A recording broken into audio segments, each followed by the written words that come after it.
Assalamualaikum warahmatullahi wabarakatuh. Perkenalkan, nama saya Leli Maulida, NIM 23210100. Nah, di sini saya akan menyelesaikan tugas yang diberi oleh Bapak Undo Tubir Sakti Syahri Eskom Himkom, yaitu tentang mengenal algoritma penting di dalam ANN. Adapun di era kecerdasan buatan sekarang ini banyak teknologi canggih seperti pengenalan wajah, chatbot, dan sistem rekomendasi yang didukung oleh artificial neural network itu sendiri.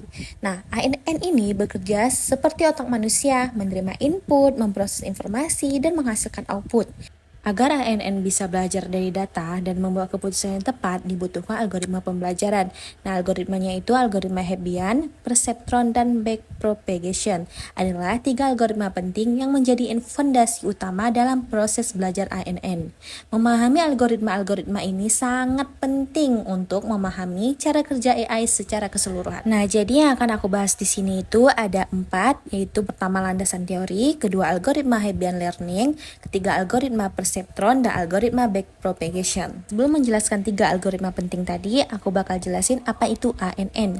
Pernah nggak kamu belajar mengenali wajah teman cuma karena sering lihat? Nah, artificial neural network ini bekerja dengan cara yang mirip.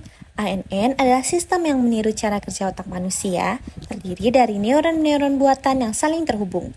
ANN belajar dari data, lalu bisa mengenali pola dan membuat keputusan. Digunakan di banyak teknologi seperti pengenalan wajah dan suara. Waktunya kita masuk satu persatu ke algoritma Hebbian learning, yaitu algoritma neuron yang aktif bersama akan semakin kuat hubungannya. Bayangkan dua teman yang sering ngobrol, karena sering berinteraksi, hubungan mereka jadi makin erat. Nah, neuron juga begitu.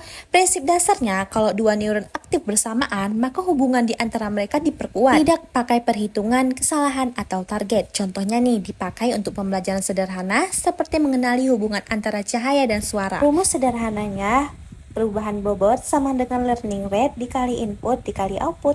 Yang kedua adalah algoritma perceptron. Kalau salah, bobotnya dibetulkan. Ini kalimat yang cocok untuk algoritma ini. Misalnya, kamu lagi nebak-nebak. Kalau salah, pasti kamu belajar dari kesalahan itu.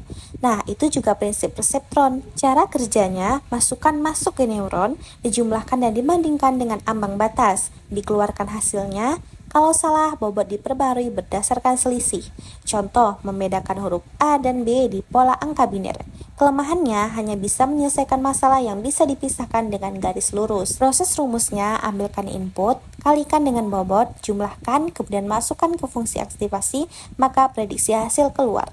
Yang terakhir, algoritma backpropagation. Kalimat yang cocok untuk algoritma ini, belajar dari kesalahan dari belakang ke depan. Kayak kamu nyesel setelah salah jawab di ujian, terus kamu analisis dari jawaban terakhir ke awal.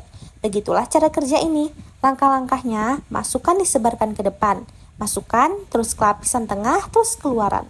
Hitung kesalahan di bagian keluaran, kesalahan dikembalikan ke belakang, bobot diperbarui berdasarkan besarnya kesalahan. Algoritma ini sering dipakai untuk jaringan saraf bertingkat dan digunakan hampir di seluruh pembelajaran mesin sekarang.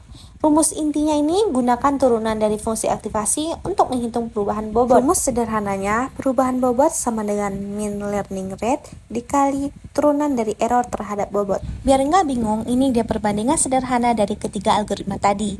HEB, gaya belajarnya itu menguatkan hubungan, cocok untuk asosiasi atau pola sederhana. Perceptron ini belajar klarifikasi dasar, cocok untuk data terpisah linear. Terus ada algoritma terakhir backpropagation. Gaya belajarnya ini belajar dari kesalahan, cocok untuk deep learning dan data kompleks. Kesimpulannya, artificial neural network ini diciptakan untuk meniru cara kerja otak manusia. Tapi versi digitalnya, satu Hebbian learning. Neuron yang aktif bersama memperkuat hubungan, tidak pakai target, cocok untuk asosiasi sederhana. Yang kedua ada perceptron. Kalau salah, bobotnya dibetulkan. Ada target, cocok untuk masalah linear. Yang ketiga, ada algoritma backpropagation. Belajar dari kesalahan dari belakang ke depan. Ini itu cocok untuk jaringan bertingkat dan digunakan luas dalam pembelajaran mesin. Baik, sekian penjelasan dari saya. Lebih dan kurang saya mohon maaf. Assalamualaikum warahmatullahi wabarakatuh.